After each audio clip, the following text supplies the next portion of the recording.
हम लोग इससे पहले जो फिजिक्स के बारे में बात किए थे कि कम्पिटिटिव लेवल का जो फिजिक्स है तो एक्चुअल में उसको बेसिक से देखना पड़ता है, ठीक है। क्योंकि फर्स्ट टाइम हम लोग जो फिजिक्स का इंट्रोडक्शन दिए थे, जिसको हम लोग हिंदी में भौतिकी बोलते हैं, तो उसमें हम बहुत सारे चीज़ देखे थे फर्स्ट क्लास में। क्या क्या देखे थे? एसआई यूनिट के बारे में देखे थे।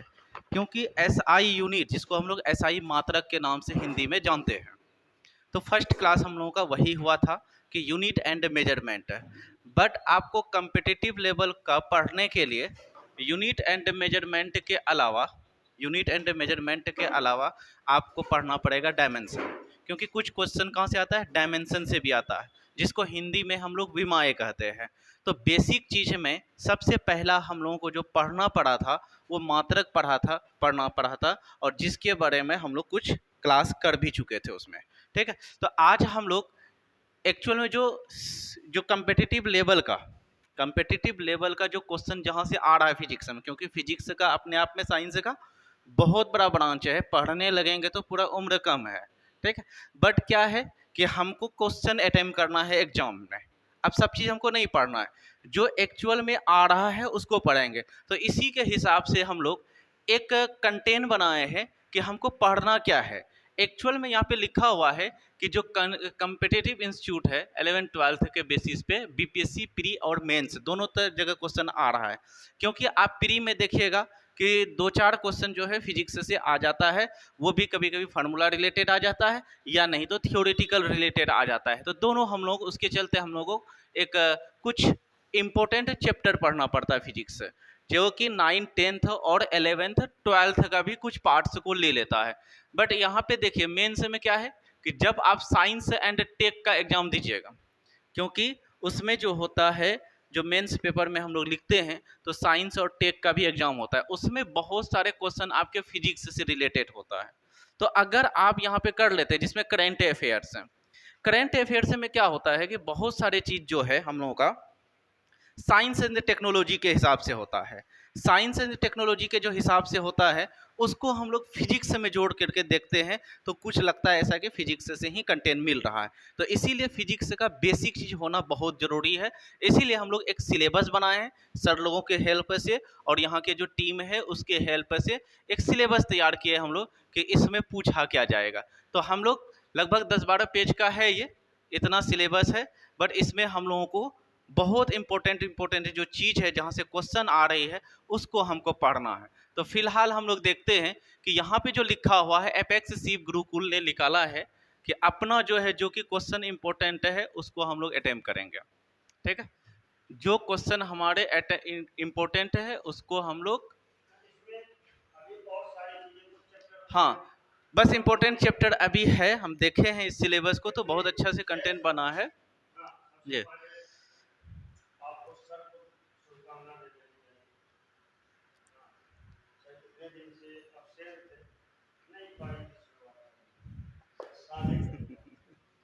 हाँ उस टाइम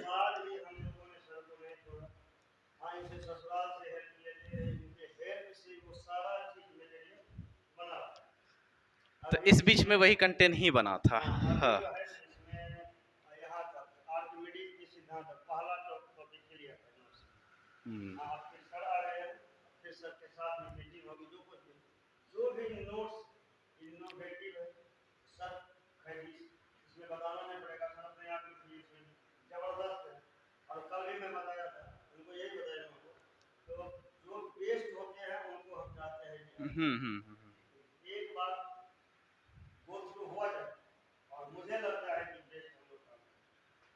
चलिए तो देखते हैं यहाँ पे कि जो बीपीएससी प्री और मेंस की बात करते हैं, सिर्फ ऐसा नहीं है कि बीपीएससी और मेंस में ही बीपीएससी ही लेवल पे पढ़ा जाता है, ऐसा नहीं है। यहाँ पे जो हम लोग फिजिक्स पढ़ेंगे, आप यूपीएससी का भी पेपर देखेंगे तो वहाँ पे भी क्वेश्चन आपको मिल जाएगा, 1-2 क्वेश्चन, ठीक है। क्योंकि यूपीएससी में एक ब्रांच होता है साइंस एंड टेक्नोलॉजी, ठीक है। साइंस एंड टेक्नोलॉजी और इन्वायरमेंट दोनों इससे रिलेटेड होता है, उसमें भी यहाँ से क्वेश्चन आ रहा है। इसके अलावा आपका जो रेलवे में है, जो रेलवे का जितना भी है, वहाँ पे तो फिजिक्स का क्वेश्चन बीपीएससी से ज़्यादा रहता है। रेलवे ग्रुप डी में, ग्रुप सी में जो होता है उसमें यहाँ से ज़्यादा क्वेश्चन, बीपीएससी से ज़्यादा क्वेश्चन फिजिक्स में वहाँ से पूछा जाता है, क्योंकि वहाँ पे हम लोग साइंस को जो जानते हैं जीएस के नाम से जानते हैं, जो कि जनरल नॉलेज, उसमें आ जाता है फिजिक्स भी आ जाता है और केमिस्ट्री भी आ जाता है और बायोलॉजी भी आ जाता है। मगर इनमें से देखा जाए कि नंबर ऑफ क्वेश्चन सबसे ज़्यादा बायोलॉजी और केमिस्ट्री से पूछा जा रहा है, फिजिक्स से थोड़ा कम पूछा जा रहा है। मगर हम लोग जब पढ़ लेंगे तो दो क्वेश्चन, एक क्वेश्चन वहाँ पे बहुत इंपॉर्टेंट हो जाता है, क्योंकि आप जानते हैं कि 0.5 मार्क्स से भी आपका रिजल्ट रुक जाता है।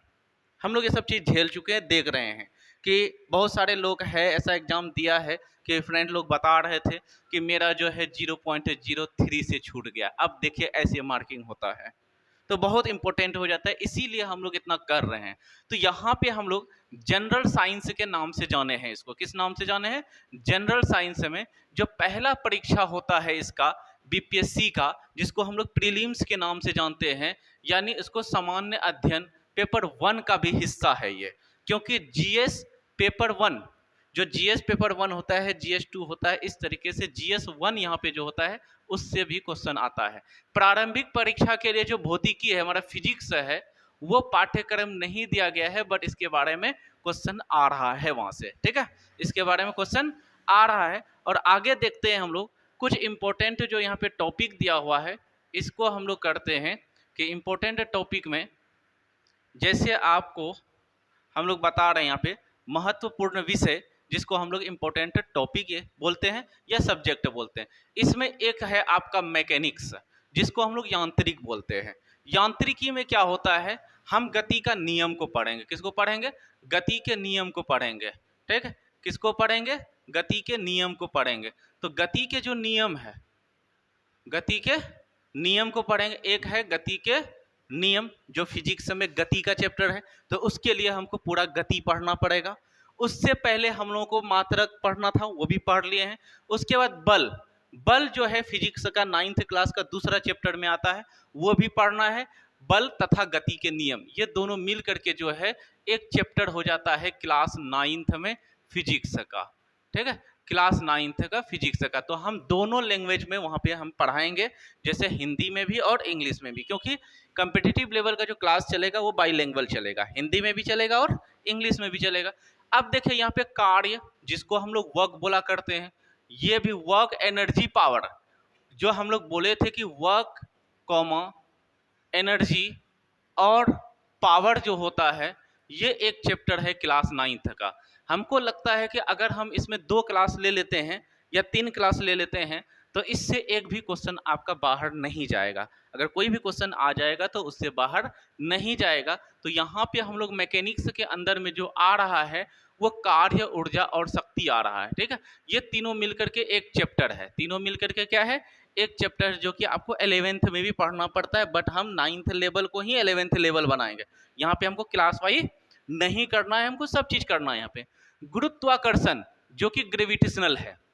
अब देखिए ये टॉपिक, हम जो ग्रेविटेशनल है, ये टॉपिक आपको जो है कहाँ मिल जाएगा, ये टॉपिक आपको क्लास 8th में भी मिल जाएगा, बट हमको यहाँ पे 9th में मेन है, 9th को पढ़ना पड़ेगा, उसके साथ साथ थोड़ा सा अपग्रेड करना पड़ेगा 11th की तरफ। तो यहाँ पे हम लोग सबको एक जैसा मान के चलेंगे।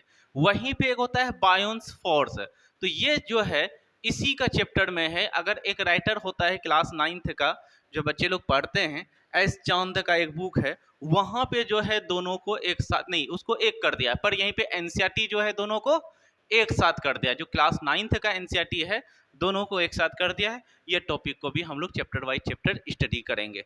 तो सबसे पहले हम लोग गति, उसके बाद आर्किमिडीज का सिद्धांत, ये भी इसी में रिलेटेड है। जब हम लोग हाइड्रो मैकेनिक्स पढ़ेंगे, यानी पानी के बारे में पढ़ेंगे, जल के बारे में पढ़ेंगे, तो उसमें आर्किमिडीज का प्रिंसिपल पढ़ना पड़ता है कि मान के चलिए बोट कैसे चल रहा है। और ये बात पता होना चाहिए कि आर्किमिडीज को जो है फादर ऑफ फिजिक्स भी कहा गया है, फादर ऑफ मैथमेटिक्स कहा गया है। आर्किमिडीज को क्या कहा गया है, फादर ऑफ मैथमेटिक्स, यानी मैथमेटिक्स के पितामह कहा गया है, यानी फादर ऑफ मैथमेटिक्स किसको, आर्किमिडीज को। और यहीं पे फादर ऑफ फिजिक्स कौन है, तो बोलते हैं न्यूटन। कौन है फादर ऑफ फिजिक्स? न्यूटन बोलते हैं, ठीक है। उसके बाद देखिए, ये तो हो गया आपका पूरा एकदम हमको जो पढ़ाएंगे, ये पूरा 9th और 11th का सिलेबस है। 9th और 11th का सिलेबस है। बिल्कुल फिजिक्स में हम जो पढ़ाएंगे उससे बाहर क्वेश्चन तो आज तक जाता ही नहीं, ना जाएगा, ठीक है। क्योंकि इससे जो रेलवे ग्रुप डी का एग्जाम होता है या फिर बीपीएससी का एग्जाम होता है, वहाँ का क्वेश्चन लेवल से बेहतर लेवल होता है उसका नीट में, उसका बेहतर लेवल होता है आपका एमयू जामिया में। तो वहाँ पे क्वेश्चन नहीं जा रहा है बाहर, तो यहाँ पे भी नहीं जाएगा, ठीक है। ये एक्सपीरियंस बता रहा है, ये क्वेश्चन हम लोग देख करके बता रहे हैं। अब ये जो ऑप्टिक्स है, ये लाइट का ब्रांच है जो क्लास 10th से और 8th से शुरू होता है। वैसे कुछ इंट्रोडक्शन जो है इसमें ऑप्टिक्स के बारे में जो दिया गया है वो कहाँ से दिया गया है? ये क्लास 6 से ही दिया गया है। कहाँ पे? क्लास 6 में। आपको ये बात पता होना चाहिए कि क्लास 6 पे भी एक बार बीपीएससी में डायरेक्ट क्वेश्चन पूछा गया है। बीपीएससी प्रीलिम्स में जो हम लोग सिविल होता है, या 68th में, 68th का जो बीपीएससी प्रीलिम्स था, वहाँ पे इसके बारे में पूछ गया है कि क्लास 6 से डायरेक्ट क्वेश्चन। हम उस चीज़ को देखें तो डायरेक्ट क्वेश्चन जो है क्लास 6 का था यहाँ पे बीपीएससी 68th में। उसके बाद देखिए कि ऑप्टिक्स का अपना ब्रांच होता है। ऑप्टिक्स का क्या होता है? अपना ब्रांच होता है जिसमें हम लोग प्रकाश के परावर्तन बोलते हैं, जिसको इंग्लिश में रिफ्लेक्शन ऑफ लाइट बोलते हैं। क्या बोलते हैं इसको? रिफ्लेक्शन ऑफ लाइट बोलते हैं, ठीक है। रिफ्लेक्शन ऑफ लाइट बोला करते हैं। वहीं पे दूसरा चैप्टर जो है प्रकाश के अपवर्तन है। क्या है? प्रकाश के अपवर्तन। प्रकाश के अपवर्तन, यहाँ से भी क्वेश्चन आ रहा है, प्रकाश के अपवर्तन, ठीक है। अब यहाँ पे हम लोग क्या पूछेगा? ऑब्जेक्टिव टाइप क्वेश्चन पूछेगा। हम लोग तो एमसीक्यू करने के लिए आना चाहिए। थ्योरी के साथ साथ हम लोगों का ऑब्जेक्टिव भी बेस्ट क्वालिटी से हम लोगों को जानना है। और एक खासियत क्या है कि यूपीएससी यहीं पे जो काम कर रही है, कौन? यूपीएससी। यूपीएससी में आप पढ़ रहे हैं जो पढ़ रहे हैं, ठीक है। कुछ चीज ऐसा होता है कि आपको एलिमिनेशन बेस्ड भी पढ़ना पड़ता है, यानी कौन क्वेश्चन का आंसर नहीं होगा ये भी करके हम लोग कर लेते हैं, जो कि यहाँ से प्रकाश के अपवर्तन से भी क्वेश्चन वहाँ पे आ जाता है। इसको हम लोग इंग्लिश में बोलते हैं रिफ्रैक्शन ऑफ लाइट, ठीक है। रिफ्रैक्शन ऑफ लाइट पढ़े ही होंगे आप लोग। रिफ्रैक्शन ऑफ लाइट के नाम से इसको हम लोग जानते हैं, जिसको हम लोग प्रकाश के अपवर्तन करते हैं। हम लोग जो इसको तो पढ़ाएंगे ही, बाइलिंगुअल होगा ही, बट 9th-10th का जो हम लोग फिजिक्स का डालेंगे या और सब्जेक्ट का जो डालेंगे, हम दोनों मोड में डालने वाले हैं अलग अलग करके। अभी वैसे फिजिक्स का क्लास जो है मेरा चल रहा है, इस पे ऑनलाइन जो है टारगेट टॉप पे क्लास चल रहा है ऑनलाइन। फिजिक्स का 10th का फर्स्ट चैप्टर का कुछ टॉपिक और बचा हुआ है, उसको हम लोग 2 क्लास डाल दिए वहाँ पे। तो वहाँ पे भी आप 2x पे करके देख सकते हैं हाई स्पीड के साथ, वहाँ से भी बहुत सारी चीज़ समझ में आ जाएगा। बहुत छोटा छोटा नोट से ही डाले हैं हम। अब देखिए यहाँ पे प्रकाश के जो अपवर्तन को हम लोग क्या बोले? रिफ्रैक्शन ऑफ लाइट, जो किसके अंडर में आता है? ऑप्टिक्स के अंदर में, यानी प्रकाशिकी के अंदर में आता है। उसके बाद देखिए, उसके बाद एक होता है, यहाँ पे एक चीज छूट गया है। एक चीज क्या छूटा है? एक तो क्या है? विवर्तन है। इसको हम लोग डिस्पर्सन ऑफ लाइट बोलते हैं। क्या बोलते हैं? डिस्पर्सन ऑफ लाइट बोलते हैं। इसके साथ साथ आपको लेंस भी पढ़ना पड़ेगा। लेंस को इंग्लिश में लेंस ही बोलते हैं। और दर्पण को जो है यहाँ पे हम लोग मिरर बोलते हैं, जो कि क्लास 10th का सिलेबस है। और इसका थोड़ा सा जो है दूरबीन और सूक्ष्मदर्शी यानी टेलीस्कोप, और क्या बोलते हैं इसको? माइक्रोस्कोप, ये दोनों को हम लोग 12th का डायरेक्ट हम टॉपिक रखेंगे एनसीईआरटी से लेकर के, उसको डिस्कस करेंगे। बस 2-4 पॉइंट उससे लिखाना है, बस काम खत्म हो जाएगा। और एक है यहाँ पे मानव नेत्र। क्या है? मानव नेत्र। इसका हम लोग स्ट्रक्चर बना के सीखेंगे। मीन्स यहाँ पे क्लास 10th का सिलेबस है यहाँ पे, ठीक है। ऑप्टिक्स का ब्रांच है। अब देखिए यहाँ पे उष्मा और उष्मामिकी, यानी हीट्स और थर्मोडायनेमिक्स, यानी थर्मोडायनेमिक्स में ही क्या आ जाता है? हीट आ जाता है। कि थर्मो का मतलब ही होता है यहाँ पे हीट, टेम्परेचर। क्या होता है? टेम्परेचर होता है, हीट होता है। अब यहाँ पे इसमें हमको चालन पढ़ना पड़ेगा, कंडक्शन पढ़ना पड़ेगा, कन्वेक्शन पढ़ना पड़ेगा और रेडिएशन पढ़ना पड़ेगा, ठीक है। इसको चालन को हम लोग कंडक्शन कहते हैं, और संवहन को जो कहते हैं वो कन्वेक्शन कहते हैं, और विविकरण को कहते हैं, विकरण को कहते हैं ये रेडिएशन, ठीक है। 3 नाम से जानते हैं। टेम्परेचर को हम लोग ताप बोलते हैं। हीट में अंतर यानी डिफरेंस ऑफ हीट, क्योंकि डिफरेंस ऑफ हीट होता है तभी फ्लो होता है। अगर डिफरेंस ऑफ हीट नहीं होगा, फ्लो नहीं होगा। मान के चलिए कि हांडी में अगर हम टेम्परेचर डिफरेंस नहीं डालेंगे कुकर में, तो खाना पकेगा कभी नहीं पकेगा। इसीलिए यहाँ पे ये चीज का डिफरेंस हम लोग पढ़ेंगे। उसके बाद हम लोग ये पढ़ेंगे कि टेम्परेचर को मेजरमेंट कैसे किया जाता है, मतलब मेजरमेंट ऑफ टेम्परेचर। और यहीं पे थर्मोडायनेमिक्स का हम लोग कुछ रूल्स पढ़ेंगे, जिसमें आ जाता है चार्ल्स लॉ, बॉयल्स लॉ। ठीक है, चार्ल्स लॉ, बॉयल्स लॉ इसमें आ जाता है, और एक दो लॉ है, जब हम पढ़ने लगेंगे तो उसको कर लेंगे। अब बहुत बड़ा ब्रांच है फिजिक्स का, ये आ रहा है इलेक्ट्रिसिटी। ठीक है, इलेक्ट्रिसिटी को हम लोग बहुत अच्छे से सीखेंगे कि 3 से 4 क्लास में, मात्र 3 से 4 क्लास में यहाँ पे हम लोग इसको इलेक्ट्रिसिटी को कंप्लीट कर लेंगे। जब आप पढ़िएगा यहाँ पे इलेक्ट्रिसिटी को, तो आप किसी भी बच्चे 9 10th का जो 10th का जो सिलेबस होता है, जो बच्चे होते हैं, उसको आप आसानी से पढ़ा सकते हैं। ठीक है, उसको कोई दिक्कत नहीं, अच्छा से सिखा भी सकते हैं, और जितना भी क्वेश्चन आएगा उसको अटेम्प्ट करना है। इसमें नोमरिकल आ जाता है। कंपटीशन में भी क्या आ जाता है, बीपीएससी में इसका क्वेश्चन पूछा हुआ है 69th में। 69th में एक क्वेश्चन यहाँ से आया हुआ है इलेक्ट्रिसिटी के नोमरिकल से चार्ज के बारे में पूछा था वहाँ पे। उसके बाद देखिए, हमको यहाँ पे विद्युत धारा के बारे में पढ़ना है। किसके बारे में? विद्युत धारा के बारे में, मतलब इलेक्ट्रिक करंट के बारे में, रेसिस्टेंस के बारे में, जिसको प्रतिरोध कहते हैं, बहुत इंपॉर्टेंट है। हम इसके साथ साथ प्रतिरोध, पहले इसको पढ़ेंगे, किसको? ओम के नियम को पढ़ेंगे, यानी ओम्स लॉ को पढ़ेंगे, तब उसके बाद रेसिस्टेंस को पढ़ेंगे, क्योंकि ओम्स लॉ से ही क्या निकलता है? रेसिस्टेंस निकलता है। इसीलिए पहले हम लोग इसको डिस्कस करेंगे। उसके बाद देखिए, मीन्स ये क्लास 10th के सिलेबस में हो जाएगा, हम उतना कर देंगे। अब ये जो है, अगर हम लोग इस चैप्टर को सही से पढ़ लिए हैं, इलेक्ट्रिसिटी को सही से पढ़ लिए हैं, तो मेरा ये चैप्टर जो है बहुत ही आसान हो जाएगा और बहुत ही इंटरेस्टिंग हो जाएगा। इसका लेवल हम थोड़ा सा 0 से उठाएंगे, और हम क्लास 12 तक भी इसको लेके जाएंगे। किसको? ये, यानी magnetic effect of electric current, यानी मैग्नेटिक इंडक्शन बोलते हैं इसको। क्या बोलते हैं? इलेक्ट्रोमैग्नेटिक इंडक्शन के नाम से जानते हैं।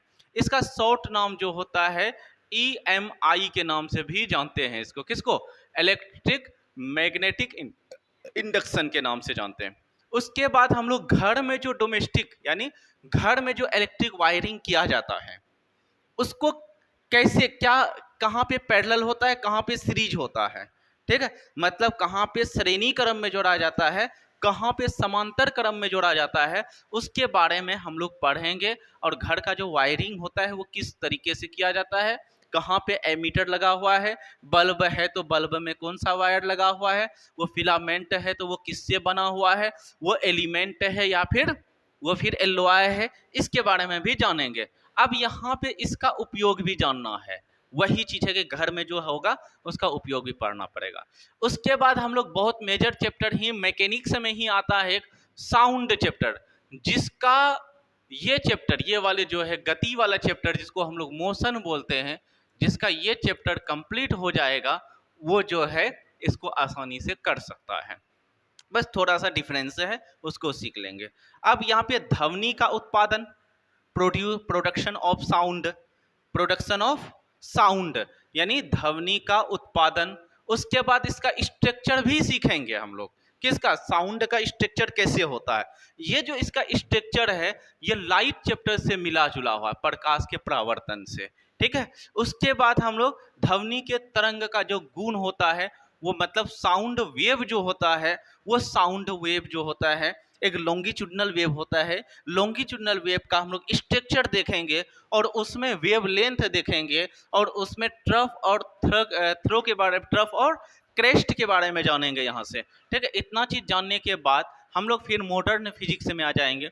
मॉडर्न फिजिक्स में पूरा केमिस्ट्री भरा हुआ है। क्या है मॉडर्न फिजिक्स में? पूरा केमिस्ट्री भरा हुआ है। आसानी से हम लोग केमिस्ट्री को जान सकते हैं यहाँ से।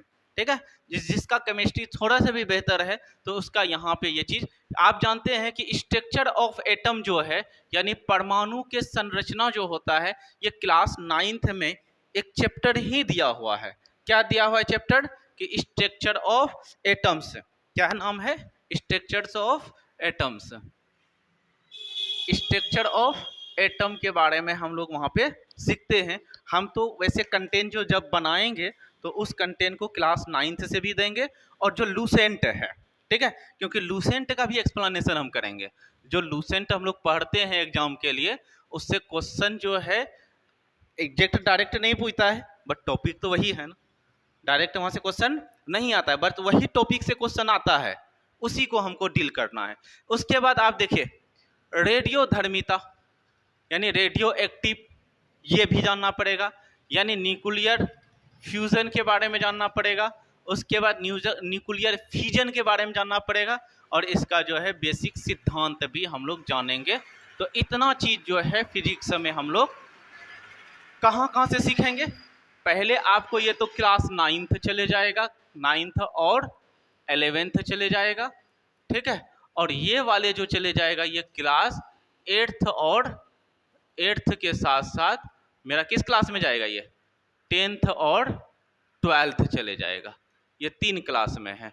उसके बाद देखिए, उसके बाद जो है यहाँ पे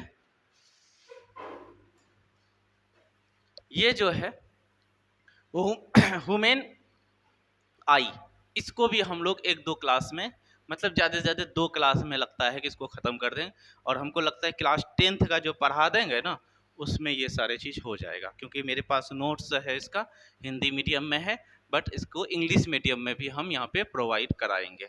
तो यहाँ पे जो लाइट चैप्टर है, अगर लाइट चैप्टर को थोड़ा सा जो है, इसीलिए कहता है कि आप जब कंपटीशन का एग्ज़ाम शुरू करते हैं तो कम से कम आपको जो है 6 से लेकर के जो 6 क्लास है, और इसको 10th का जो बुक है सारे एनसीईआरटी, कम से कम वो आप पढ़ लीजिए एक बार, ठीक है। एनसीईआरटी जो है 6 से लेकर के 10 तक पढ़ लीजिए, 4 ही बुक है, क्योंकि साइंस में 1 बुक हो जाएगा, एसएसटी में 1 बुक हो जाएगा, ठीक है। तो आप कम से कम इतना कर सकते हैं, और वैसा ही मैथ को भी कीजिए, क्योंकि मैथ का भी क्वेश्चन कंपटीशन में आ रहा है। तो 6 से लेकर के 10th का एनसीईआरटी जो है आपके पास अवेलेबल होना चाहिए, ठीक है, तभी हम लोग यहाँ पे अच्छे से अटेम्प्ट कर पाएंगे और समझ में आएगा। ये तो हो गया क्लास 8 और 12th का सिलेबस में, ठीक है, और ये हो गया मेरा 9th और 11th का सिलेबस में। फिर यहाँ पे ये 10th और 12th जाएगा, फिर ये 9th और 11th जाएगा, ठीक है, 9th और 11th में जाकर के ये खत्म होगा। तो यहाँ तक हम लोगों का फिजिक्स के बारे में कुछ बात है। अब आगे देखते हैं कि आगे अगर आप चलते हैं तो यहाँ पे आपको जो है साइंटिफिक इंस्ट्रूमेंट के बारे में भी जानना है। साइंटिफिक इंस्ट्रूमेंट का मतलब क्या होता है, जैसे हम लोग जानते हैं कि इलेक्ट्रिसिटी जो मेजर करते हैं वो किससे करते हैं, एम्पेयर में करते हैं। करते किससे हैं, वो डिवाइस का नाम क्या है, तो वो डिवाइस का नाम है एमीटर। जैसे तराजू से हम लोग नापते हैं ना, तो वैसे फिजिक्स क्या है, फिजिक्स के बारे में फर्स्ट टाइम बताए थे कि फिजिक्स मेजरेबल सब्जेक्ट है। कैसा सब्जेक्ट है, मेजरेबल सब्जेक्ट है। तो उसके लिए हमको इंस्ट्रूमेंट के बारे में भी जानना पड़ेगा। किसके बारे में जानना पड़ेगा, इंस्ट्रूमेंट के बारे में जानना पड़ेगा, जो कि यहाँ पे हम लोगों के पास है साइंटिफिक इंस्ट्रूमेंट के नाम से जाना करते हैं, ठीक है। किसके नाम से, साइंटिफिक इंस्ट्रूमेंट के नाम से जानते हैं। जैसे यहाँ पे एग्जाम्पल में कुछ लिया है कि बैरोमीटर हो गया, या हाइड्रोमीटर हो गया, थर्मामीटर हो गया, और इस तरीके से एमीटर भी हो जाएगा। वहीं पे सेल भी अपने आप में डिवाइस है, बल्ब भी अपने आप में कन्वर्टर है।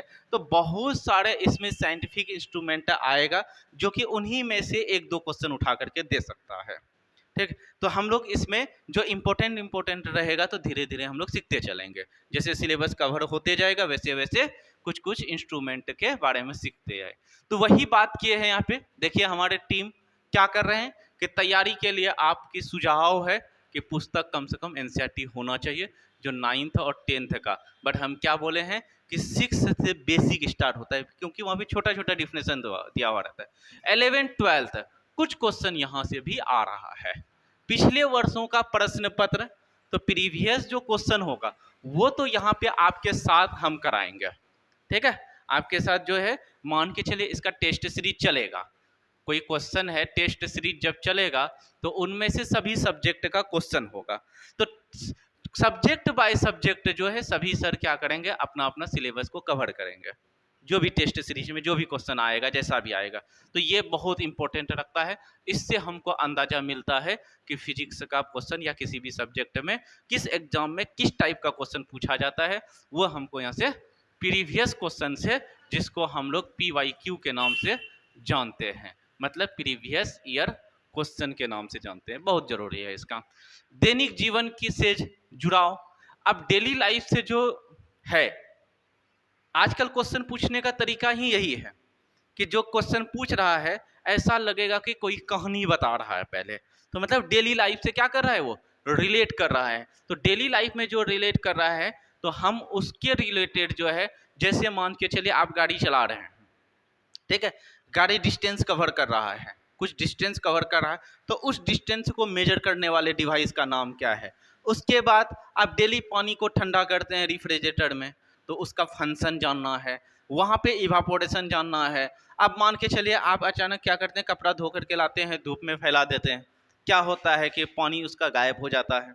वो गायब होने का प्रोसेस क्या है, वो प्रोसेस को जानेंगे। या ऐसा होता है कि आप किसी भी कंटेनर में पानी रख दीजिए और 2-4 घंटा के लिए छोड़ दीजिए, उसका कुछ ना कुछ पानी का अमाउंट घट जाता है। आखिर इसका कारण क्या है, इसके पीछे भी साइंस है, इसको भी हम लोग जानेंगे, इसके पीछे में साइंस है, इसको जानेंगे। तो इसी को बोलते हैं कि डेली लाइफ से रिलेटेड, ठीक है, डेली लाइफ से रिलेटेड भी क्वेश्चन बहुत ज़्यादा आ रहा है। जैसे यहाँ पे सिविल सेवा के प्रारंभिक में भी पूछा जाता है, सिविल सेवा के, और यहाँ पे हम लोग कहा जाते हैं सिविल सेवा के साथ साथ आपका रेलवे ग्रुप डी में भी क्वेश्चन आ रहा है। और IBPS एक बैंक का कलर का एग्जाम होता है, IBPS, वहाँ से भी उसका भी फॉर्म अभी 10,000 प्लस निकला हुआ है, ठीक है, ग्रेजुएशन लेवल पे है। अगर वहाँ पे भी हम लोग अटेम्प्ट करते हैं तो बहुत अच्छे से हो सकता है, क्योंकि उसमें जो है थोड़ा सा प्रैक्टिस, मतलब SSC CGL लेवल से थोड़ा कम होता है वो। तो अगर हम SSC CGL लेवल का यहाँ पे कर रहे हैं, ठीक है, BPSC लेवल का कर रहे हैं, तो हम वहाँ पे क्वेश्चन अटेम्प्ट कर सकते हैं, ठीक है। तो ये चीज़ ध्यान में रखना है, और उसी चीज़ को हमको पहले क्या करना है कि हमको मिशन के अकॉर्डिंग से काम करना है, बस ऐसे ही तीर नहीं चलाना है। देखिए, अब हम लोगों का जो फिजिक्स में हम फर्स्ट क्लास लिए थे, आपका फर्स्ट क्लास क्या था, यही फिजिक्स से ही रिलेटेड था, जो कि हम लोग यूनिट के बारे में बताए थे। किसके बारे में बताए थे, यूनिट के बारे में बताए थे, यूनिट के बारे में हम लोग बात किए थे। बट हम वहाँ पे चैप्टर का नाम क्या दिए थे, चैप्टर का नाम जो दिए थे यूनिट, यानी मात्रक एंड मेजरमेंट, क्या दिए थे, मेजरमेंट दिए थे, पढ़ लिए थे नए चीज, यानी मात्रक और इसका हिंदी मापन था, क्या यही था ना। और इसके अलावा हमको कम से कम 10-15 मिनट का एक क्लास लेना है जो डायमेंशन के बारे में जानना है। ये भी कभी कभी क्वेश्चन आ जाता है, इससे भी, किससे, डायमेंशन से भी, जिसको हिंदी में विमाए कहते हैं, क्या कहते हैं, विमाए के नाम से जानते हैं, ठीक है, इतना क्लियर कर लेना है। उसके बाद देखिए, उसको तो हम स्टार्ट कर ही चुके हैं ना, उसको तो स्टार्ट कर ही चुके हैं, यूनिट हो चुका है, ड्राइव्ड यूनिट भी कर लिए हैं, और थोड़ा सा आगे पढ़ें, ये चीज़ हम पढ़ लिए हम लोग। जो SI सिस्टम जो था, क्या इसके बारे में हम लोग पढ़ लिए हैं, BPSC मेंस में दोनों जगह क्वेश्चन आ रहा है इसका, ठीक है, ये पढ़ लिए ना, ये चीज़ हम लोग कर लिए हैं। देखिए, वही सिलेबस बनाया गया था थोड़ा सा, ये चीज़ हम लोग कर चुके हैं। कि हम लोग जो बात किए थे कि जो इंटरनेशनल सिस्टम ऑफ यूनिट है, बट है क्या चीज़, SI यूनिट, तो पहले किसको बोले हैं, I को बोले हैं, तब S को बोले हैं। देख लीजिए वहाँ पे कभी कभी 4 ऑप्शन आपको दे देगा, कभी कभी पूछ लेता है, ये भी रेलवे पे पूछता है ऐसा क्वेश्चन, आसान सा क्वेश्चन कि फार्मूला फुल फॉर्म पूछ लेगा। तो आप कोई आदमी अगर नहीं पढ़ेगा फिजिक्स का नॉलेज, क्योंकि ज़्यादा आर्ट्स का बच्चा बैठता है वहाँ पे, अगर जिसको फिजिक्स का नॉलेज नहीं है तो वो क्या सोचेगा, सिस्टम ऑफ इंटरनेशनल यूनिट होगा, वही करेगा ना। बट जो पढ़ा हुआ है थोड़ा सा भी, तो उससे हटेगा ये चीज़, कभी नहीं, वो फॉरन अटेम्प्ट कर लेगा। अब यहीं पे SI यूनिट को दूसरा और टाइप बताए थे हम लोग, ड्राइव्ड यूनिट, जिसको उत्पत्ति मात्रक बोलते हैं, या व्युत्पन्न मात्रक भी यहाँ पे नाम दिया गया है, ठीक है, कोई दिक्कत नहीं है, दोनों सेम है। अब यहाँ पे हम लोग ये सब राशि पढ़ चुके थे कि जो भौतिक फिजिकल क्वांटिटी है, ये 7 को फिजिकल क्वांटिटी पढ़े थे हम लोग, कितना, 7 को पढ़े थे, ध्यान में होना चाहिए। और उसका यूनिट पढ़े थे मात्रक, और इसका सिंबल, जिसको संकेत के नाम से, प्रतीक के साथ साथ संकेत के नाम से आपको यूट्यूब पे मिल जाएगा, ठीक है, इसी चैनल पे आप कीजिएगा, सारे नोट्स आपको प्रोवाइड हो जाएगा। तो इस चीज़ को ध्यान में रखना है। तो अब देखिए यहाँ पे, ये तो हम लोग पढ़ लिए थे, इसको ध्यान में रख करके आगे देखिए, 2 यहाँ पे टोटल कितना यूनिट बताए थे हम लोग, 7th यूनिट बताए थे। और एक बात पता होना चाहिए कि जो लास्ट यूनिट है, अब ये 7 गो है, तो लास्ट में कौन आया था, लास्ट में ये आया था मोल, लास्ट में कौन आया था, मोल आया था, लास्ट में कौन आया था, मोल के बारे में जाना गया था। लास्ट में किसको पूछा गया था, लास्ट यूनिट क्या है, ऐसा यूनिट, तो बोलेंगे मोल है। लास्ट ऐसा यूनिट कौन है, तो मोल है। क्या है, मोल है, यानी पदार्थ के मात्रा नहीं, यानी इसको हम लोग क्या बोलते हैं, अमाउंट ऑफ सबस्टांस बोलते हैं ना, यानी अमाउंट ऑफ सबस्टांस को हम लोग क्या बोलते हैं, पदार्थ के राशि, ये मात्रक बोले थे, मात्रा है ना, बोल सकते हैं, कोई दिक्कत नहीं। इसको, ये केमिस्ट्री का लिए है, ठीक है, केमिस्ट्री का है ये चीज, ठीक है, ये केमिस्ट्री का है। उसके बाद ल्यूमिनस इंटेंसिटी, इसको जो नापते हैं, जैसे मान के चले हम लेंगे, लेके आएंगे तो 2 CD लिखा हुआ रहेगा, क्या लिखा हुआ रहेगा, 2 CD। तो इससे हम लोग क्या पूछ लेंगे, क्या समझ जाएंगे कि वो जो है ल्यूमिनस इंटेंसिटी है, पावर की बात कर रही है।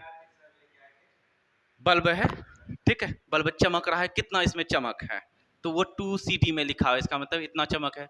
10 CD में लिखा हुआ रहेगा, इतना चमक है। तो इससे हमको ये CD से क्या पता चलेगा, ये CD से पता चलेगा कैंडेला, कैंडेला से पता चलेगा ल्यूमिनस इंटेंसिटी, ठीक है। यानी किसी भी चीज का चमकने का पावर क्या है, कोई कम चमकता है, कोई ज्यादा चमकता है, तो उसका पावर हम लोग किस में मेजर करते हैं, कैंडेला में मेजर करते हैं, यानी स्मॉल CD में मेजर करते हैं, ठीक है। अब यहीं पे हम लोग बताए थे, जो कि मूल मात्रक होता है, मतलब फंडामेंटल यूनिट होता है, फंडामेंटल यूनिट जो होता है वो कितना बताए थे, याद है आप लोगों को, कितना बताए थे, याद है कुछ, 7 बताए थे, कितना बताए थे, 7 को फंडामेंटल यूनिट बताए थे। जैसे हाँ 7 बताए थे, ठीक है, फंडामेंटल यूनिट कितना होता है, 7 होता है टोटल, हाँ 7 होता है टोटल। ये जो अभी अभी किया है ना 7 को, ये 7 ही लिखाए थे ना, लिखाए नहीं थे, तो ये चीज तो हम लोग पढ़ लिए है ना, ऐसे ऐसे होता है, लिखाए नहीं थे ना, तो लिखाया हुआ यहाँ पे आ गया है, आप उसको नोट्स कर लीजिएगा, या तो कोई दिक्कत होगा तो पूछ लेना है।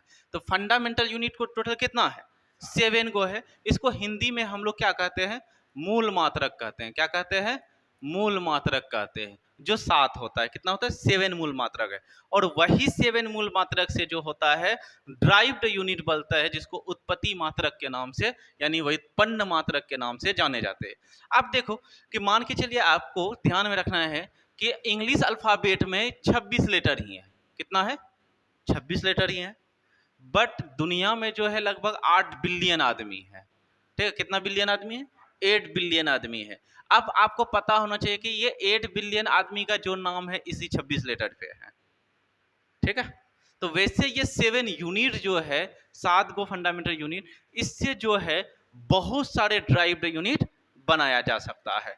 तो इसीलिए नंबर ऑफ ड्राइव यूनिट की बात करें हम लोग, तो नंबर ऑफ ड्राइव यूनिट बहुत सारे हो सकता है, बहुत सारे हो सकता है। मान के चलिए कि हम लोग एरिया की बात करते हैं, किसकी बात करते हैं, एरिया की बात करते हैं, क्षेत्रफल जिसको बोलते हैं, क्या बोलते हैं, क्षेत्रफल। मान के चलिए एक रेक्टेंगल है, क्या है, मैथ में पढ़े होंगे, एक रेक्टेंगल है, इसका ये मान लेते हैं कि लेंथ है और ये ब्रीथ है, इसका एरिया निकालने के लिए, क्षेत्रफल निकालने के लिए, क्षेत्रफल निकालने के लिए क्या करते हैं, L इंटू बी करते हैं, क्षेत्रफल निकालने के लिए, एरिया निकालने के लिए। वहीं पे इसका परिमाप, जिसको पेरीमीटर कहते हैं, परिमाप निकालने के लिए, परिमाप निकालने के लिए 2 इंटू एल प्लस बी करते हैं, यही करते हैं ना। अब आपको ये पता होना चाहिए कि एल जो है एक लेंथ ही है, एल क्या है, अपने आप में लेंथ है, तो इसका ऐसा ही मात्रक क्या होता है, मीटर ही होता है। ब्रीथ भी अपने आप में क्या, एक लेंथ है, उसका भी ऐसा ही मात्रक क्या होता है, मीटर होता है। इसीलिए एरिया का ऐसा ही मात्रक क्या हो जाएगा यहाँ पे, metre into metre, metre square. आखिर ये बना कहाँ से है, फंडामेंटल यूनिट से ही बना है ना, मूल मात्रक से ही बना है। इसीलिए यहाँ पे जो ये एरिया है, इसका जो ऐसा ही मात्रक लिए हैं, मीटर स्क्वायर ले लिए, क्या ले लिया है, मीटर स्क्वायर ले लिए, ठीक है, मीटर स्क्वायर यानी स्क्वायर मीटर, ठीक है, मीटर स्क्वायर। वहीं पे वॉल्यूम जो होता है, वॉल्यूम में क्या होता है, जो 3 डायमेंशन, एक्चुअल में ये 2 डायमेंशनल है, कितना है, टू डायमेंशनल है। ये कितना रेक्टेंगल जो आ जाता है वो क्वाड्रिलेटरल जितने भी आता है वो टू डायमेंशन में आता है। वहीं पे जैसे हम थ्री डायमेंशन पे जाएंगे तो थ्री डायमेंशन पे हमको क्या मिल जाएगा, वॉल्यूम मिलने लगेगा, आयतन मिलने लगेगा। जैसे आप नाम सुने होंगे, एक सिलेंडर होता है, बेलन होता है। क्या नाम सुने हैं ना बेलन का? बेलन का नाम सुने हैं? जिसको सिलिंड्रिकल बोलते हैं। तो सिलेंडर में जो होता है ये क्या होता है, अपने आप में हाइट होता है ये h, और ये जो होता है ये वाले लेंथ यहाँ से यहाँ तक r होता है, ठीक है, रेडियस हो जाता है जिसको त्रिज्या बोलते हैं। इसका वॉल्यूम निकालने के लिए, वॉल्यूम निकालने के लिए क्या करते हैं, पाई आर स्क्वायर एच करते हैं। वॉल्यूम निकालने के लिए क्या करते हैं, पाई आर स्क्वायर एच करते हैं। अब पाई तो अपने आप में कांस्टेंट टर्म से है, बट आर क्या एक लेंथ है, त्रिज्या है, पर त्रिज्या लेंथ ही है ना, तो लेंथ है तो लेंथ इनटू लेंथ है, तो इसका क्या होता है मीटर स्क्वायर हो जाएगा, और इस एच का खुद मीटर हो जाएगा, तो क्या हो जाएगा मीटर क्यूब होगा कि नहीं होगा। तो इसीलिए वॉल्यूम में जो होता है क्या होता है, मीटर क्यूब हो जाता है। वॉल्यूम का SI मात्रक क्या हो जाएगा, मीटर क्यूब हो जाएगा। इसके साथ साथ हम लोग सीजीएस यूनिट भी बताएंगे, ठीक है, उसको बहुत ज़्यादा जरूरी है कन्वर्टर में। अब वेलोसिटी वेग है, जब फिजिक्स में हम टॉपिक स्टार्ट करेंगे जैसे मोशन चैप्टर, गति चैप्टर, तो उससे हमको पता चल जाएगा कि वॉल्यूम का जो वेलोसिटी का जो फार्मूला होता है, वेलोसिटी का स्पेलिंग सही से लिखना, वेलोसिटी जिसको हिंदी में क्या बोलते हैं, वेग बोलते हैं। क्या बोलते हैं, वेग बोलते हैं। और इसका जो फार्मूला होता है, को पता होना चाहिए फार्मूला, कि डिस्प्लेसमेंट क्या होता है, डिस्प्लेसमेंट बाय टाइम होता है। क्या होता है, टाइम। डिस्प्लेसमेंट को हिंदी में विस्थापन बोलते हैं। क्या बोलते हैं, विस्थापन बोलते हैं, और इसको समय बोलते हैं, समझे। तो विस्थापन बाय समय को ही ये चीज कहते हैं। तो यहाँ तक हम लोगों को ये चीज है कि हम लोग पढ़ना क्या है। अब हम लोग जो नेक्स्ट क्लास जो स्टार्ट करेंगे, हम लोग बेसिक चीज जो है शुरू से फिर जो है यूनिट डायमेंशन, जो यूनिट जो बताए थे उसी यूनिट को कुछ क्वेश्चन कराएंगे दो चार, और उसके बाद हम लोग फिर मोशन चैप्टर में घुसेंगे, जिसको हम लोग गति के नाम से जानते हैं। कल हम इसको इंशाल्लाह, कल नहीं तो कल तो छुट्टी रहती है, ठीक है, संडे को कुछ ही क्लास स्पेशल लगती है, इंशाल्लाह मंडे को जो है हम कर देंगे, ठीक है। चलिए फिलहाल यहीं तक रखिए, और कुछ वैसा बचा नहीं, थोड़ा सा और थोड़ा सा अच्छा ठीक है, देख लेते हैं इसको। हाँ हाँ, ये पहले हम सिलेबस को ही क्लियर करेंगे, ठीक है। अब देखिए ये कहाँ से आया है, अब देखिए,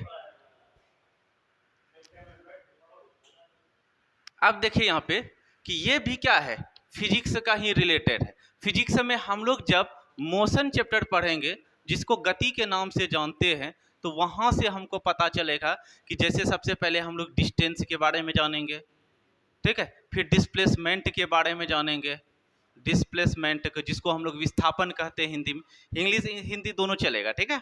उसके बाद हम लोग डिस्प्लेसमेंट के साथ साथ स्पीड के बारे में जानते हैं। किसके बारे में जानते हैं, स्पीड के बारे में। स्पीड को हिंदी में चाल बोलते हैं। क्या बोलते हैं, चाल बोलते हैं। और इसके साथ साथ हम लोग वेलोसिटी भी जानेंगे, जिसको हम लोग वेग बोलते हैं। इतना जानने के बाद तब लास्ट में यहाँ पे आता है एसिलेरेशन। क्या आता है, एसिलेरेशन, जिसको हम लोग त्वरण के नाम से भी जानते हैं। तो हर एक टॉपिक अपने आप में कवर होगा। ये सारे जो है आपका अपने आप में एक चैप्टर है, बट यहाँ पे शॉर्ट में इसलिए दिया गया है कि कम से कम आपको SI यूनिट सबका याद रहना चाहिए। यहाँ पे लगता है कि सब के सब याद करना पड़ेगा, ऐसा लगता है, बट आप जब पढ़िएगा तो ये सब चीज़ आप खुद डिराइव करने के लिए सीख जाइएगा कि इसका SI मात्रक क्या होता है। याद करने की जरूरत नहीं है, कॉन्सेप्ट से क्लियर हो जाएगा, ठीक है। उसके बाद डेंसिटी, डेंसिटी को हम इसी चैप्टर में पढ़ेंगे, जो बेसिक फिजिक्स से पढ़ा रहे हैं। तो एक पढ़ेंगे डेंसिटी को, और दूसरा पढ़ेंगे प्रेशर को। एक क्या पढ़ेंगे, प्रेशर को पढ़ेंगे, और इसके साथ साथ हम लोग एक टॉपिक जो पढ़ेंगे टेम्परेचर पढ़ेंगे, ठीक है। ये तीनों टॉपिक जो है हम लोग फिजिक्स का बेसिक में ही डालेंगे। अब यहाँ पे देखिए वर्क एनर्जी, फोर्स है। फोर्स का तो क्या बोले थे कि बल तथा गति के नियम, यानी force and law of motion जो है वो क्लास 9th का जो है सेकेंड चैप्टर में जाना जाता है, NCERT का सेकेंड चैप्टर। बट वहीं पे एस चांद में जाएंगे तो वो थर्ड चैप्टर हो जाता है। बट हम इसी को पूरा एकदम क्लियर करेंगे कि फोर्स को जो है कहाँ से उठाएंगे, क्लास 8th से उठाएंगे। क्योंकि अगर क्लास 8th में हम नहीं जाएंगे तो कोई भी किसी को समझा नहीं पाएगा। इसको हम यहाँ से लेंगे और 9th तक लेके जाएंगे। ये जो वर्क एनर्जी है, अभी अभी हम बोले थे, सिलेबस में कवर किए थे, इसका जो SI यूनिट होता है जूल होता है। और भी इसमें बहुत सारी चीज है, सिर्फ इतना जानना नहीं है, और भी बहुत सारे चीज है।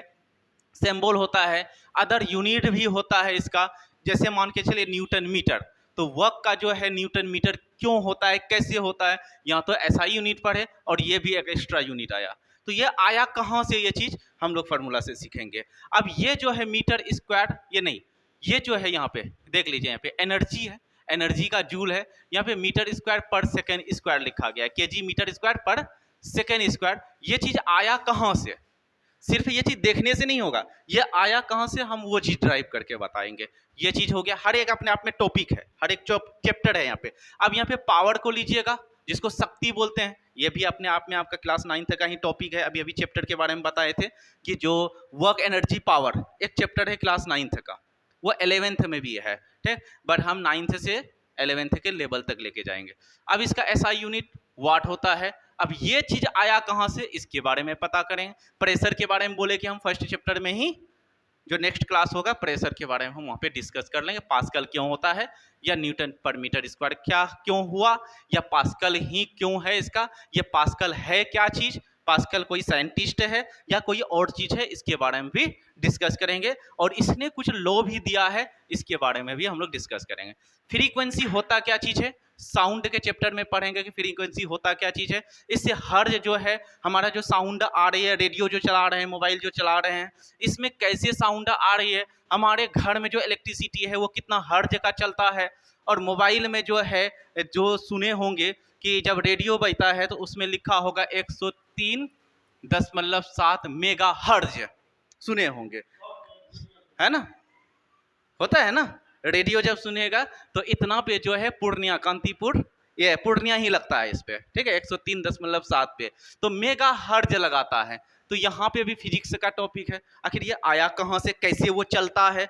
इलेक्ट्रिक चार्ज, जब हम लोग इलेक्ट्रिसिटी पढ़ेंगे तो यहाँ पे कूलम का एक कहानी होता है, बहुत अच्छा कहानी दिया है इसने जो है बहुत अच्छा कहानी दिया है कि आपको हिस्ट्री से हम रिलेटेड कराएंगे। 1779 वाला जो वार है, फ्रेंच रिवॉल्यूशन, 89 वाला, 1789 वाला जो वार है, उससे पहले जो है 1776 में इसके बारे में बताया गया है। और जहां ये बताया था वहां पे ये वार चल रहा था, उसके बारे में भी हम डिटेल में बताएंगे, ठीक है। यानी हम लोग फिजिक्स के साथ साथ यहाँ पे इसको हिस्टोरिकल बेस भी करेंगे। उसके बाद आपको है यहाँ पे क्या, इलेक्ट्रिक पोटेंशियल, जिसको हम लोग पोटेंशियल डिफरेंस डायरेक्ट नहीं पढ़ेंगे, ठीक टॉपिक है। बट इससे पहले हमको क्या पढ़ना पड़ेगा, इलेक्ट्रिक पोटेंशियल पढ़ना पड़ेगा। क्या पढ़ना पड़ेगा, इलेक्ट्रिक पोटेंशियल, यानी EP, ठीक है। इलेक्ट्रिक पोटेंशियल होता क्या चीज है। और एक चीज जान लीजिए कि इलेक्ट्रिक पोटेंशियल या इलेक्ट्रिक डिफरेंस नहीं होगा, या पोटेंशियल डिफरेंस नहीं होगा, तो इलेक्ट्रिक करंट का फ्लो कभी भी नहीं होगा। मोबाइल डिस्चार्ज होता है तो इसका वैल्यूज क्या होता है, हमारे इन्वर्टर डिस्चार्ज होता है तो उसका वैल्यूज क्या होता है, ये चीज हम लोग सीखेंगे। इसके साथ साथ और भी कुछ पॉइंट बचा हुआ है तो हम इसको क्लियर कर रहे हैं। अब देखिए आगे जी, देखिए ओम्स है,